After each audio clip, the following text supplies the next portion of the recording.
장자 읽어보셨어요? 혹시 장자 읽어보면 장자 그 대종사라는 그런 파트에 아주 흥미로운 이야기가 나오는데 거기에 이런 사람의 이야기가 나와요. 맞는 건 몰라. 에테타. 이름 좀 이상하죠. 에테타. 이 지역의 왕이 가만히 들여다보니까 이 사람 소문을 듣습니다. 듣는데 놀라운 소문을 듣습니다. 생긴 것도 추남 중에 추남이고 온몸에 붉고 이러는데 사람이 끊임없이 꼬이는 거예요. 모여갖고 전부 다 모인 사람들 한결같이 하는 말이 모이면 떠날 줄을 모르네. 구름같이 모여요. 구름같이. 그래서 왕이 공자를 찾아. 이 공자는 가짜 공자입니다. 장자가 그리고 있는 하나의 가상적인 인물인 공자입니다. 찾아와갖고 선생님 어떻게 해서 에테타라는 불구인 그 사람에게 저렇게 많은 사람이 이렇게 모입니까? 심지어는 어떤 경우가 있냐면은 저 사람하고 산다면은 내가 그냥 처벌을 하도 처녀가 하는 이야기예요. 처벌을 하도 그냥 살겠습니다. 이런 얘기까지 한단 말이에요. 그러니까 얼마나 신기해. 궁금하기도 하고.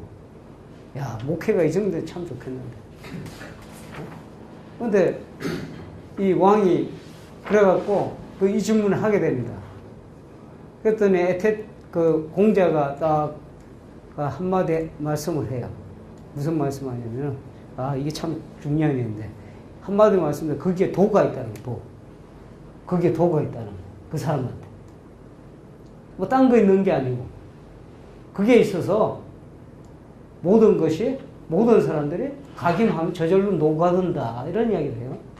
실제로 이 왕이 에테타를 찾아갑니다. 찾아가서, 이렇게 가만히 있다 보니까, 왕도 그 사람한테 녹아 들어갔고, 그 사람은 머물기를 간절히 원하고 또 심지어는 왕자리까지 주기를 원해요. 이런 이야기가 대종사에 쭉 전개되고 있어요.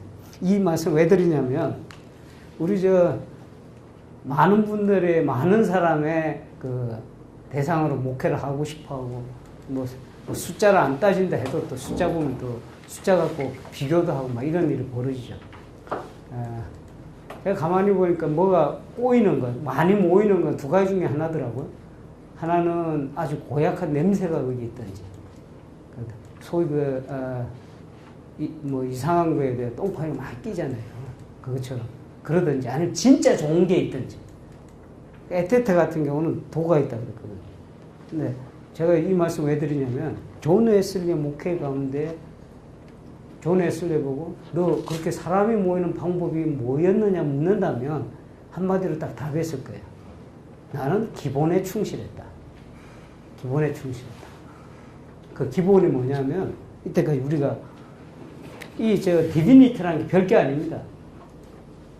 회개의 차원에서 아까 구원의 순서라고 했잖아요.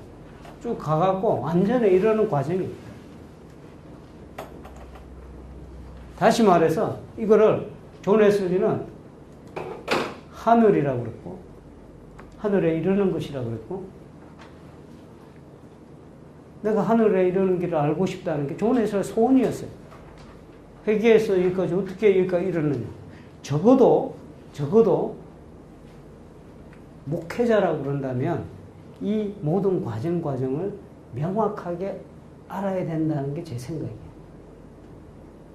근데 신학교에 사실 가르치지 않아요, 이거를. 그죠? 이것도 신학적으로 가르치니까 문제된다. 이게 주고 있는 단어가 돼요. 거듭남, 성화, 이렇게 전개돼가는 이런 과정을 가르치기는 해요. 그러나 이게 주고 있는 과정이 되다. 예를 들어서 이 회개의 과정을 어떻게 이해하느냐에 따라서 확 달라지거든요. 회개가 어떻게 일어나냐. 이거 없이 아까 유성준 교수께서 그 말씀 딱 하시더라고. 이 부분에 회개의 단계가 안 넘어갔는데 어떻게 여기까지 와요? 아까 단계 쭉 말씀하셨어요. 이야기는 달라지고 똑같은 이야기를 하셨어. 내가 보니까. 지금부터 하는 이야기고 일치되는 이야기 많이 발견할 겁니다. 회개 1단계에서 풀어지지 않는데 어떻게 칭의로 이룰 것이고.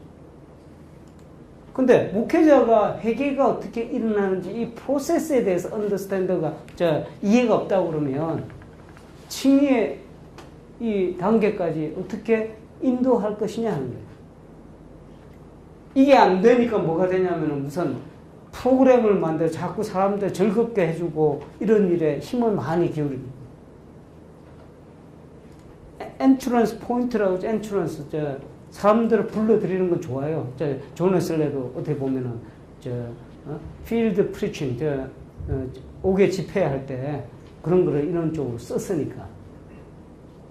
보면은 뭐 카페 월십도 하고, 카페도 만들고, 또, 뭐 영국도 보면은 아주 멋있게 제가 전에 있던, 그 서킷 중에, 서킷 교회 중에 하나는 들어가면은 뭐 꼭 카페가 아주 멋있어요. 들어가면 아주 사람들 많이 와. 사람들 바글바글 해요. 근데 그 중에 한 사람도 여기 안 들어온다니까요. 그냥 그것만 마시고 가버리고.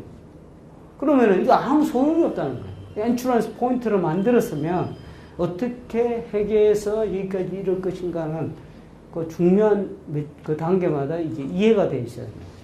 회계가 무엇인지, 칭의가 진짜 무엇을 의미하는지, 거듭남이 진짜 무엇을 의미하는지. 이게 구원의 이 프로세스, 혹은 우리가 이렇게 쭉 바라보는 이 디비니티의 전 과정, 이거에 대한 모든 이해가 풍부하고 또 충분해야 목회가 풍요로워진다. 목회가 풍요로워진다. 다른 데서 방법 찾으려고 하지 마시고 먼저 여기부터, 기본부터. 사람을 만나서 여러분이 어떤 사람을 한 사람 한 사람 대해서 이 과정에 대한 모든 것이 잘 갖춰져 있다 그러면 그 교회가 성장 안 할 수가 없어요. 제가 말씀드린 성장은 존 웨슬리적인 성장을 말씀드립니다. 사람들의 신앙이 성장한다. 신앙이. 존 웨슬리 목회적 방법론은 이것을 가능하게끔 그거를 세팅을 해놓는 것 뿐이었다는 거예요. 그러니까 이걸 이해하지 못하고서는 절대로 존 웨슬리의 목회를 이해를 할 수가 없습니다. 이 기본에 충실해야 됩니다. 무엇이 회개이고, 무엇이 칭이고, 무엇이 거듭나고.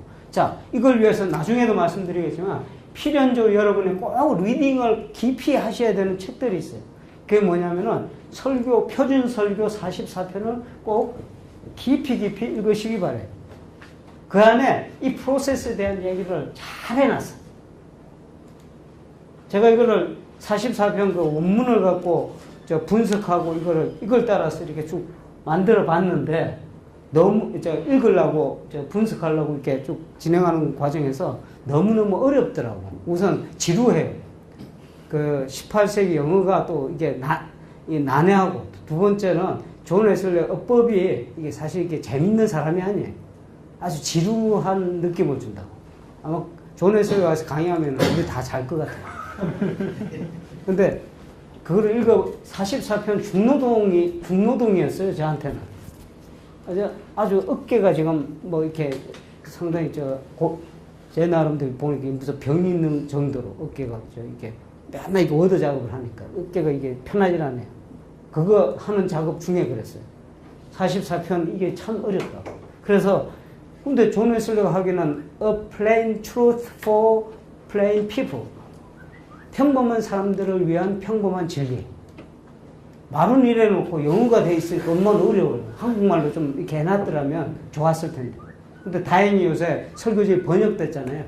그걸 갖고 깊이 읽으시되 제 나름대로 요것도 요 흐름을 따라서 12강으로 나눠갖고 요약 분석을 해놨습니다. 이게. 그래갖고 영어로도 좀 만들어 놓고. 이거는 제가 타겟을 놓은 게 우리 평신도들을 한테 교육하기에 쉽게 이 흐름에 따라서. 그런데 이걸 이해를 뭐 그런 자료에 의존하지 마시고 목회자들이니까 충분히 설교 44편을 집중해서 읽어보십시오. 아주 큰 여러분한테 열매들이 이게 나타날 거예요. 보면 볼수록 어렵지만 지금 번역돼 다행이에요. 44편에 보시면 존 웨슬리 그 웬만한 그 안내서에 보면 다 나옵니다. 44편이 뭔지. 이게 표준 설교라고 하는 거예요. 미국 감리교는 53편을 얘기하고. 그러나 44편을 권해야 됩니다. 이게 집중적으로 보시면. 53편인데 44편 쉽잖아요. 근데 모든 과정이, 이 디비니티 이 과정이 하늘에 이르는 길을 상세하고도 철저하게 가르쳐 놨다는 거예요. 상세하고 철저하게. 이거 갖고, 이 주제를 갖고, 여러분들 그 52주 설교를 쫙 펼쳐갖고 해도 아주 멋있는 설교가 되죠. 존 웨슬리 설교 갖고 그대로 하지 마시고, 우리 용어로 바꾸시라는 얘기. 여러분이 이해하시는 거. 그러면, 이게 교육 아닙니까? 그런데 이게 왜 중요하냐면은, 이 기본 과정이 나한테 스타디가 돼요. 목회자 스타디가 되면, 여기에서 프로그램이라는 게 가능해집니다. 이게요, 그냥 이루어지는 일이 아니잖아요. 이게 누가 이루셔요? 반드시 여기에 따라줘야 되는 게, 이 모든 것을 주도하시는 분은 하나님이십니다.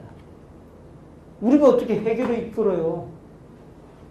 하나님, 다른 성부, 성자, 성령 하나님께서 기가 막히게 삼위일체 하나님이 활동을 하시면서 이 모든 것을 주체적으로 이끌어 가시잖아요. 회개에 이르는 은총을 선한 은총으로 커버하시고, 칭의에는 칭의의 은총으로도 응답하시고,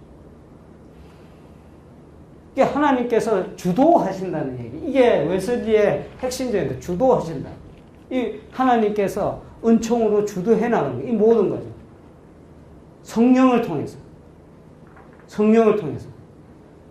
매우 성경적인 게 뭐냐면은, 하나님 나라는, 어제 어느 교회 가서 그런 말씀도 좀 증거하고, 예전에 도창교에서도 말씀을 좀 증거했습니다만, 하나님 나라는 이렇게 들어가죠, 그죠?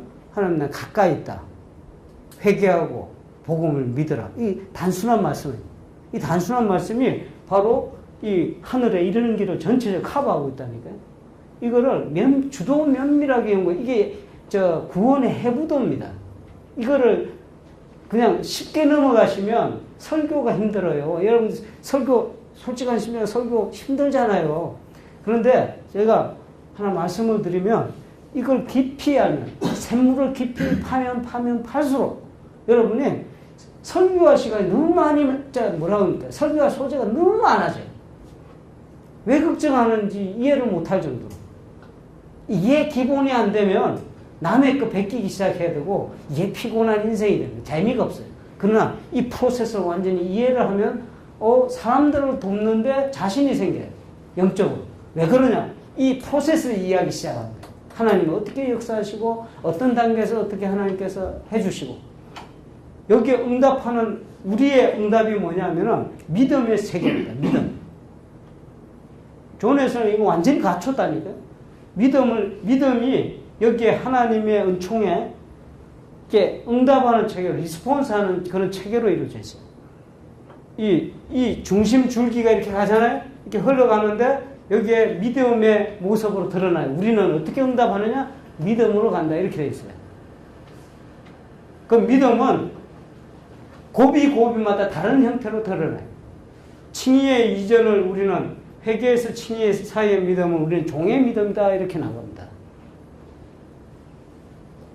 칭의에서 거듭남을 경험하는 요 단계를 우리는 뭐라고 그러냐면은, 거듭남의 이유를 우리가 요 전체를 아들의 믿음이에요. 이 아들의 단계입니다. 여기가 종이면, 칭의 거듭남, 요건 나중에 조금 더 설명 깊이 있게 요 차이가 있어요. 웨슬리안의 퍼스펙티브는, 이 관점은 칭의와 거듭남이 이게 다른 각도에서 보여져야 돼요. 그걸 루트라는, 이거 잘 구분을 못 합니다. 우리 특히 모라비안의 그 각도는 칭의와 거듭남을 하나로 묶어버렸다. 한 사건으로 묶었어요. 그러니까 이게 존 웨슬리하고 딱 부닥치게 돼요, 나중에. 그거는 이제 공부를 좀 더 해가시면 이해될 부분인데, 여하간 여기 단계까지를 종의 믿음이라고 합니다. 믿음은 믿음인데 종의 믿음이다. 여기에 펑션, 이거 기능하는 것들은 중요하게 기능하는 것들은 율법입니다. 율법. 자, 이게 제가 그냥 말씀드리지만, 이 단계가 쭉 이렇게 갑니다. 그 다음에 아들의 믿음도 그냥 아들의 믿음이 아니고, 성화 이전에를 우리는 어린아이, 여기서부터는 거듭남부터는 어린아이 믿음 되잖아요. 이게 성장해 가겠죠. 그러니까 성화에 이르기까지 쭉 성장해 가는데 성화 정도에 가면은 청년의 믿음으로 바뀌고 그 다음에 성화가 완성된 이후 여기 완전에 이르면 장년의 믿음으로 바뀝니다. 믿음의 용어가 다 달라져요. 존 웨슬리 자세히 읽어보시면 이게 제가 하는 이야기가 아니고 존 웨슬리가 지금 특히 설교 44편을 집중해서 읽다 보면은 이 구조가 그대로 드러난다니까요. 예? 그래서 요 단계에서는 뭐가 중요하고 아까 율법이라고 했잖아요. 율법도 그냥 율법이 아니고 회개에 이끄는 칭의에까지 이끄는 도와주는 기능으로서 율법은 뭐냐? 율법 다 상세하게 분석합니다. 존 웨슬리가. 그러니까 존 웨슬리가 이런데 해박하다니까요. 그러니까 우리가 생각이 존 웨슬리는 설교를 잘하고 뭐 교육 잘하고 무슨 소그룹 잘했고 이런 차원에서 보면 안 된다는 거예요. 존 웨슬리를 볼 때 전체적으로 봐야 돼. 전체적으로. 존 웨슬리 이분은 이 구조에 대한 거를 완벽하게 꿰뚫고 있다는 이게 디비니티예요. 제가 디비니티란 말을 한글로 참 번역하고 싶은데 찾지를 못했어요. 성화라고 번역할 수도 있거든요. 근데 sanctification이 성화라는 말 쓰잖아요. 왜 디비니티가 성화라고 번역해버리면 문제가 되냐면 칭의를 포함하지 못하잖아요. 근데 디비니티는 칭의까지 포함한 개념이에요. 훨씬 폭넓은 개념이라고. 그래서 아무리 찾아도 저걸 뭘로 번역할까? 그래서 한국말을 갖고 아름다운 뭐 문학도 이렇게 하시고 이제 저 김윤아 목사님한테 부탁도 하고 그랬는데 아직까지 답을 안 주시더라고요. 그 김기성 목사님 글 잘 쓰잖아요. 제가 지난번에 이 토론을 좀 하면서 목사님 내가 이게 정말 한국말이 필요합니다. 지적을 하시더라고. 내 책을 보고 이게 원고를 보시고 이거 디비니티라는 말로 그냥 가지 말고 좋은 한국말을 찾으세요 그러더라고요. 그래서 저보다 훨씬 잘 아시니까요. 제가 고등학교 선배입니다. 김기성 목사. 그래서 선배님이 문학도 잘 아시고 그러니까 나한테 이거 좀 찾아주세요 했더니 한참 생각하시더니 없는데요 우리가. 없으니까 디비니티 당분간 쓸랍니다. 왜냐하면 제 의도를 아시기 때문에 그래서 왜 이거를 썼는지.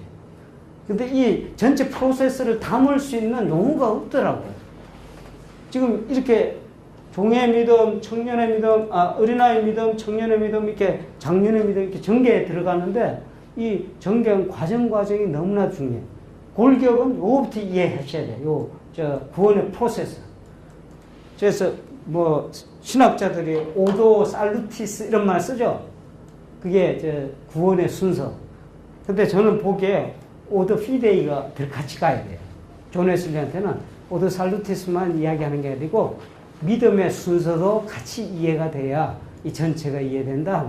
그 백그라운드는 바로 뭐가 있다? 하나님의 은총이 있다. 하나님의 은총. 이 은총에 대한 프로세스도 이해가 되죠. 예. 이게 전체적으로 한 그림으로 쫙 이렇게 전개가 되고 이해가 되셔야 그 다음 단계가 이해됩니다. 그 다음 단계가 뭐냐면 이제 앞으로 해야 될 방법론의 이해가 들어가는 거예요. 방법론의 이해는 조금 이따 하겠고, 자, 이런 디비니티 구조가 우리 목회에는 어떤 의미를 갖느냐, 이거부터 우선 이해를 좀 하시고, 그런 다음에 좀 쉬었다가 다시 그 다음 단계 갑니다. 자, 첫째 6가지로 제가 정리를 했어요. 6가지로 디비니티 이 구조가 목회에는, 우리 진짜 목회에는 어떤 의미를 갖는지 이걸 아셔야 돼요. 목회하기 위해서 이거 하는 거니까.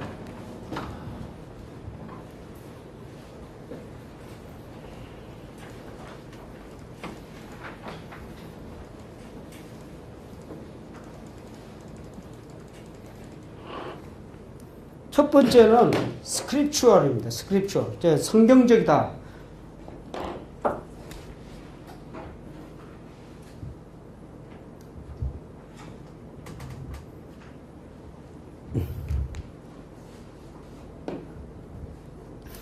아까 이야기했던 그 디비니티의 흐름이 어디서 발견됐냐면 성경 공부하다가 이게 성경을 읽다가 발견되는 거예요. 그렇죠. 성경 읽으면 이거 이야기밖에 돼 있어요. 쭉 보니까. 그런데 우리가 지금 오해하는 것은 그 성경의 말씀이 죽은 언어로 자꾸 우리가 접근할 수도 있어요. 지금 이게 시대가 이렇게 뭐 바뀌었으니 이렇게도 뭐 오늘 현대 세속화된 시대에서 성경책을 읽으니 그냥 글자로 보이고 거기 어딥니까 저기 교보문고를 가보니까 무지무지하게 책이 많더라고요. 성경 그 중에 하나로 지금 이야기가 될 정도로. 그런데 존 웨슬리는 더 북이었어요. 북이 아니고. 한 책에 사람 됐다. 성경을 집중적으로 파고들어요. 그 성경에서 모든 정보가 취합이 돼 보니까 디비니티가 나오는 거예요. 근데 지금 보통 제가 아웃틀러의 구조, 사변형 구조를 상당히 불만스럽게 여기는 게 지금 뭐가 있어요? 성경, 전통, 이성. 이래 놓으니까, 자, 사변형이라는 게 이렇게 돼 있잖아요. 요 꼭지 좀 하나씩 생각해 보세요. 그러니까 성경 one of them입니다. 4개 중에 하나잖아요. 그러니까 이게 잘못된 거예요. 존 웨슬리는 이렇게 말한 적이 없다니까. 사람들이 물어보면 사변형이 존 웨슬리가 말한 거 착각을 하는 사람도 있어요. 하도 이거 이야기를 해놓으니까. 이거 머리에서 지우시기 바랍니다. 저는 오히려 이거 구조가 낫다고 그래요. 제대로 그렸나? 그림을 잘못 그리겠어요. 삼각뿔, 프리즘 있죠, 프리즘. 프리즘에 보면은 밑에 바닥이, 비슷합니까? 밑에 바닥을, 근원을 바이블로 보셔야 돼요. 스크립처. 하나님 말씀. 여기서 샘물과 같이 생겨나는 생수의 그 빛이 휘황찬란하게 그때 프리즘에서 비가 쫙 갈라져 나가잖아요. 바로 그런 모습이란 그런 모습.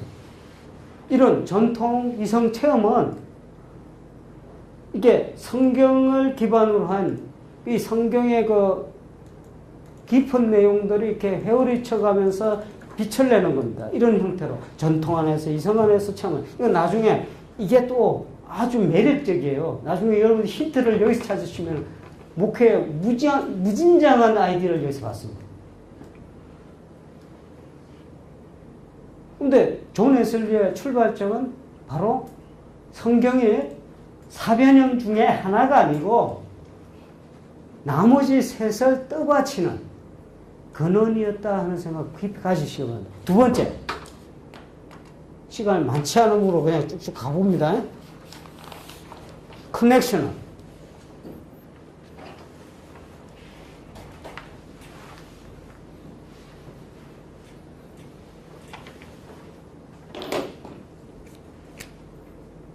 존 웨슬리의 디비니티 목회는요, 상당히 레디컬하게 끌고 갑니다. 왜 그러냐? 커넥셔널.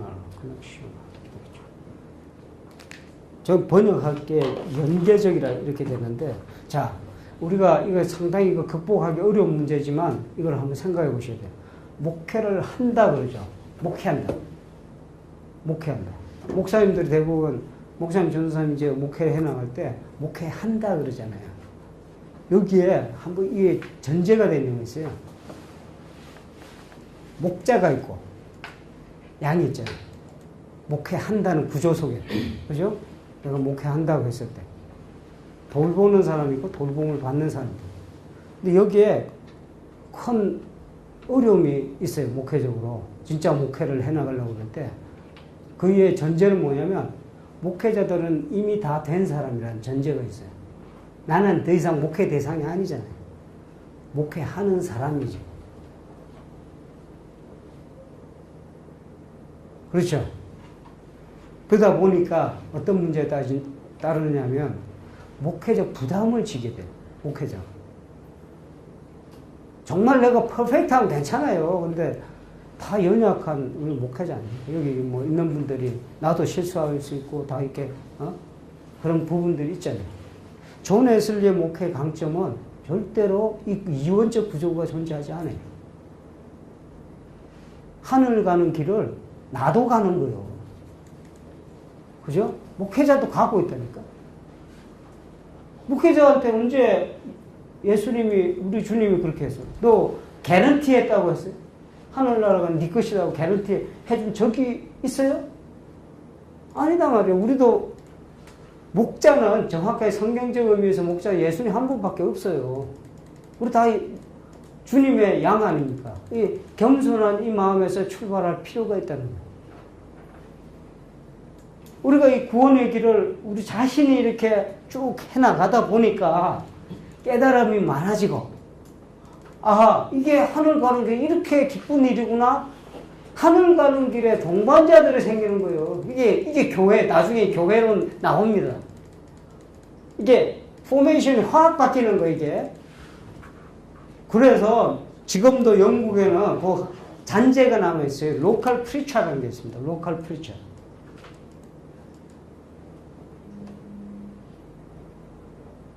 존 웨슬리 기록에도 많이 나오는 로컬 프리처. 이게 뭐냐면은, 프리처는 프리처인데, 우리가 생각하는 오데인된 이 안수받은 목회자가 아니고, 평신도 사역자들이에요.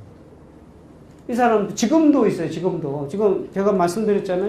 우리 서킷 안에 오데인된 미니스터 2사람밖에 없어요. 교회는 4개인데. 근데 1년에, 한 달에 한 번씩 꼭 성찬식은 해야 돼. 법적으로. 영국 교회가 그렇게 돼 있어요. 그러면은, 2사람이 이렇게 맡았을 때, 나머지 2개는 어떻게 해요? 주일날 한 타임밖에 없잖아요. 그래서, 저 말고 그 목사님이 한 곳에 맞고 제가 또 한 곳에 맞으면 나머지 2개는 어떻게 할 거냐. 이 2개를 돕기 위해서 트레인된 사람을 로컬 프리처스로 이야기해요. 이게 평신도들이 다 합니다.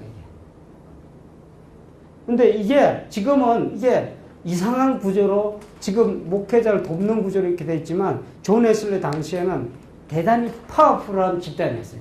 이 사람들이 다 목회를 이끌어가는 거예요. 그런데 제가 가만히 한국에 와서 보니까 이게 기능하고 있는 데가 어디냐면 제가 이야기 말씀드렸죠. 순복음교회 구역장들. 엄청난 파워를 갖고 합니다. 그거 우리 유심히 봐야 돼요. 구역을 다루는데 웬만한 목회자 이상의 역할을 하잖아요. 트레이닝 그렇게 돼 있고. 이게 관건이라는 얘기예요. 개교회에서 여러분들 교회 있잖아요. 시간에 속장들이 존 웨슬리 당시 속장들이 클래스 미팅 리더들은요 대단히 잘 훈련된 사람. 지금의 목회자들 이상 가는 사람. 그렇게 훈련된 사람이 그 요소요소에 들어가니 이게 안 될 리가 없다니까요. 근데 우리가 지금 목회자 가만히 생각해 보세요. 속장 교육을 혹시 형식적으로 하지 않는가? 뭐 속장도 형편이 그래서 예, 맞습니다. 제가 모르는 게 아니고, 그러나 관건은 거기 있어요. 시간을 들이더라도. 근데 속장 교육이라고 해서 아까 말씀드린 대로 나는 다 된 사람이고, 당신들은 교육 받아야 될 사람이 이런 관점에서 들어가게 되면 이거는 효과가 나지 않아요. 제가 우스갯소리로 어딥니까, 영국 감리교회 사무총장 되신 양반이 독터 아킨슨이라고 하는 양반인데, 마틴 아킨슨. 그 양반이 학자입니다. 원래 클리프 칼리지라는데 그 교장이었다가 지금 사무총장 옮긴 사람이에요. 그 클리프 칼리지 교장이었을 때 저하고 이렇게 많은 교류를 했던 사람인데, 그 양반이 뭘 리딩을 하냐면 영국에 지금 바람을 불어넣고 있냐면 디사이플십. 그러니까 디사이플십에 대한 여러 가지 책들을 만들고 그래요. 근데 그 팀들 중에 주요 멤버가 있어요. 그래서 만나서 이야기하는 그런 과정에서 내가 약간 챌린지를 했죠. 웃으면서. 이거 디사이플십 과정이 끝나면 제자 되는 거예요? 어떻게 생각하시죠? 코스 끝나면 제자 돼요? 안 되잖아요. 되면 참 좋겠는데 코스가 아니잖아요. 디사이플십이라는 게. 근데 목회자들도 그렇고 지금 현재 우리 대부분의 목회자들이 그런 생각을 해요. 요런 코스를 하면 요런 일꾼이 만들어져서 여기 교회 봉사가 일어날 거다. 천만의 말씀이에요. 이거 안 된다니까. 시간 낭비밖에 안 돼. 머리만 키워져. 아, 디사이플십이라는 게 그렇게 돌아가는구나 하고 그 언더스탠드만 늘어나 있지. 헌신할 수 있는 이 진짜 그 제자가 안 돼요. 왜 그러냐? 바로 아까 말씀드렸듯이 이게 인지적으로만 가르쳐갖고는 절대로 그런 일이 일어나지 않아요. 존 웨슬리는 그렇게 하지 않았어요? 스스로 철저하게 살아가잖아요. 철저하게. 이거 되면요, 저절로 따라온다니까. 우리 목사님들, 전사님들한테 한번, 이 세미나에 큰 이유 중에 하나가, 이거 하고 저는 가면은 그만이다 이렇게 생각이 안 돼요. 작년에 하고도 마음이 아프더라고. 아픈 게 뭐냐면, 세미나를 해서 이런 이야기를 해줬는데, 연결해서 지속해서 이런 삶을 살도록 도와줘야 될 것 같다. 하늘 가는 삶을 목회자 자신이 안 사는데 어떻게 가능하겠느냐는 거예요. 이해가 안 돼. 이거는요, 공부한다고 이해되는 게 아니잖아요. 우리 이 시간에 그냥 터놓고 한번 생각해봐요. 이게 하늘 가는 길이라는 게 우리가 하늘을 체험하고 그 놀라운, 존 웨슬리가 보여줬던 그 비전을 우리가 체득하는데, 이거 읽어갖고 되겠어요? 이거 봐서, 하늘 가는 길 이렇게 가네? 하고 다 끝나면 가집니까? 가 있습니까? 아니다는 거예요. 지난한 문제예요. 우리가 이런 삶을 살 수밖에 없다는 거예요. 목회의 시작이 아까 말씀드린 그렇다고 했죠. 기본으로 가는 에테타 얘기했잖아요. 기본으로 돌아가서 가야 되는데 이 기본의 삶이라는 것은 바로 아까 여러분들이 깊이 있게 이 삶은 이 하늘 가는 삶을 처음에 들어가면 저절로 주변에 있는 사람마다 영향을 받게 돼 있어요. 예. 이게 존 웨슬리가 했던 훌륭 방법입니다. 아이고 보세요. 그 삶에 얼마나 다 아시잖아요. 얼마나 그렇게 해서 그런 삶을 살았어. 너무 목표를 높게 잡지 마시고 지금부터라도 내가 할 수 있는 거, 예를 들면 간단한 거라도 성경 읽기라도 매일 정해진 시간에 기도하고 이렇게 나를 채찍질해 가면서 이렇게 쭉 간다 그러면 이 하늘 가는 삶을 시도를 해본다 그러면 거기에 같이 관련된 분들이 안 따라올 수가 없어요. 왜냐하면 그게 좋아 보이니까. 목사님은 안 가시는데 왜 내보고 자꾸 가래? 이렇게 해야죠. 심각한 문제입니다. 연계적이란 그런 의미가 있어요. 나 혼자 가는 게 아니고 가다 보니까 나 힘들잖아요. 그런 삶이 노아 생각해 보세요.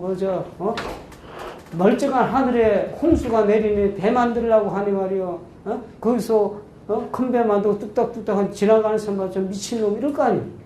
그런데 그걸 알아주는 사람이 있다고 그러면 같이 가는 거예요. 그 사람도 같이 동요하게 되고 같이 가는 거예요. 이게 연계적입니다. 커넥션. 목회가 확 바뀝니다. 지금 디비니티 기준을 두고 간다면 완전 이게 드라마틱한 체인지가 일어나요. 생각의 변화가 일어나지 않을 수가 없다니까요. 세 번째, 미셔널 미니스트리, 선교적입니다. 선교적. 왜 선교적이냐? 이 디비니티라는 게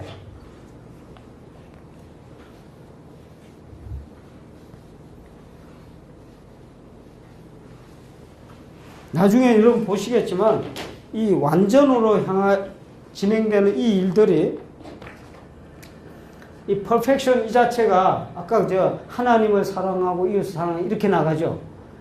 이 길로 나가는 거예요. 이 길로 나가다 보면 무슨 문제가 생기냐면 이 길로 나가기 위해서 우리의 삶이 변화돼야 되는데 이 삶의 목적이 뭐냐면은 보세요. 이 땅에서 살면서 그렇게 살겠다는 거예요. 그냥 산 속에서 그렇게 살면 그냥 살만하죠. 그렇게 수도원에서 이렇게 살 수도 있어요. 그런데 존 웨슬리의 목회의 위대성은 뭐냐면 산 위에 있던 영성을 산 아래에 끌어들입니다. 라이프 체인지를 이룬다니까요. 몇몇 사람만 공유하고 여기가 좋사오니 여기가 최고로 좋습니다 하고 머무는 영성이 아니고 산 위에 머무는 영성이 아니고 산 아래 내려가서 삶에 파고들고 사람을 변화시키는 그런 영성이라는 거예요. 그러니까 이게 미셔널이죠. The world is my parish 이런 표현 쓰잖아요. 그 해외 선교사 만들어서 해외 보내라 이런 뜻이 아니에요. 이런 삶을 살아가는데 제한이 없는 거예요. 모든 삶의 영역이 이렇게 살아가라 하는 거예요. 이게 얼마나 감리교 멋있는 감리교라는 게 이 메토디스트 멋있는 그룹입니까?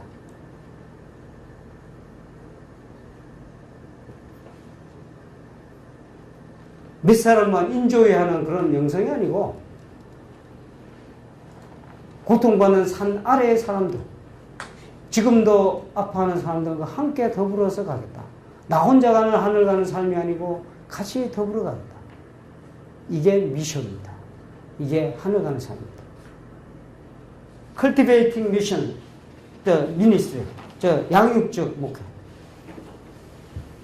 나중에 이런 이야기가 나가겠지만 이 과정은요, 디비니티의 모든 과정 그냥 이루어지는 게 아니고 아까 말씀드렸듯이 메토디스트가 끊임없이 반복적으로 훈련하는 가운데 하나님이 우리에게 허락하신 처방전을 따라서 사는 삶이에요. 그죠?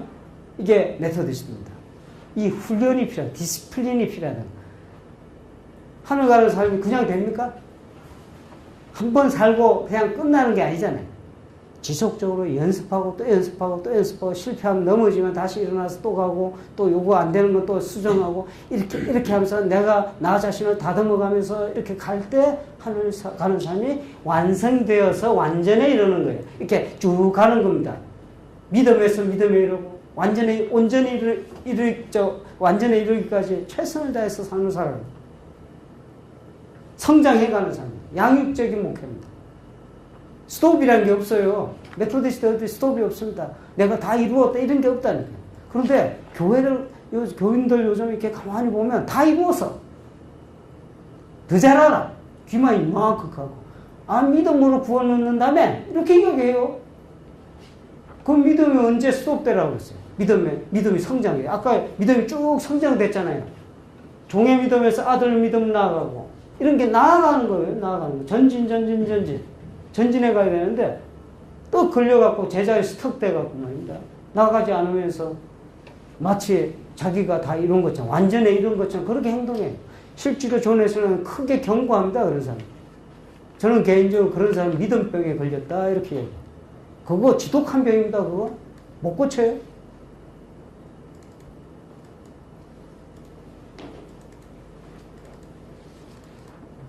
자, 전인적 목회. 홀리스틱 미니스트리. 자, 존 웨슬리 목회가요, 디비니티는 기가 막힌 게 있어요. 자, 요거는 잠깐 설명해 드릴게요. 포인트가 그 서방교회는 칭의의 중심이 되어 있어요. 서방교회는. 동방교회는 성장입니다. 성장인데 이게 성화입니다. 성화. 동방교회 영성이라고 합니다. 동방교회에서의 원죄 개념이 달라요. 서방교회하고. 서방교회는 다 완전히 우리가 타락했다고 보잖아요. 그렇기 때문에 하나님의 법적으로 하나님의 어렵다 하심을 하나님께 하셔야 돼. 이게 칭의입니다. 동방교회는 이런 칭의적 개념이 아니고 어렵다 한 삶을 살아야 돼. 거룩하게 변화되어야 돼. 변형입니다. 변형. 트랜스포메이션, 이게 트랜스포밍 해 가는 과정입니다. 칭의와 성화가 이렇게 대치되어 있어요. 그런데 존 웨슬리는 참으로 위대한 목회자라고 하는 것은 이 양자를 하나로 묶어버렸다 하고 제가 말씀드렸죠. 디비니티 안에 탁 전체 다 담아버리니까 이게 칭의와 모라비안이 그토록 강조했던 칭의 배제하지 않고 그 귀한 가치를 받아들입니다. 그러나 거기서 멈추지 않잖아요. 칭의에서 끝나는 게 거듭남은 거룩함의 시작이 돼서 성장하고 성장해서 완전에까지 이르게 된다. 동방적인 영성을 하나로 통과를 합니다. 이게요, 고개만 이루어지는 게 아니고 우리가 육신의 질병과 또 영혼의 질병 사이에서도 마찬가지입니다. 그래서 그 마독스라고 하는 유명한 신학자입니다. 이 웨슬리 신학자의 요 근래 가장 각광받는 신학자 중에 하나가 마독스인데 이걸 좀 전문 용어를 붙여서 테라퓨틱 뭡니까? 살베이션, 콘셉트 of salvation 이렇게 이야기 나옵니다. 구원론을 이렇게 치유적 구원론 이렇게 이름을 붙입니다. 그래서 논문도 몇 편을 썼어요. 실제로 존 웨슬리는 의사 노릇 다 했습니다. 사람들이 와서 아프면 다 진단해주고 뭐 이렇게. 전인적 목회다. 요새 뭐 힐링 많이 나오잖아요. 힐링. 벌써 다 했다니까요. 이분이. 자, 마지막. 아까 제가 말씀드린 건데 커뮤널. 소셜 센티케이션이라는 의미가 아까 말씀드렸듯이 이 소셜이라는 게 지금 이야기하는 사회적 뭐 성화 이런 의미가 아니에요. 개인적 성화, 사회적 성화 이렇게 가른 것이 아니고 내가 함께 나누는 공동적 그런 목회다. 이렇게 생각하시면 돼요. 존 웨슬리의 이 목회적 파라다임은요, 대단히 위대한 파라다임입니다. 한번 요거를 그냥 간략하게 왔지만 깊이 생각하시고 또 읽어보시고 또 읽어보셔야 아이디어가 많이 생길 겁니다.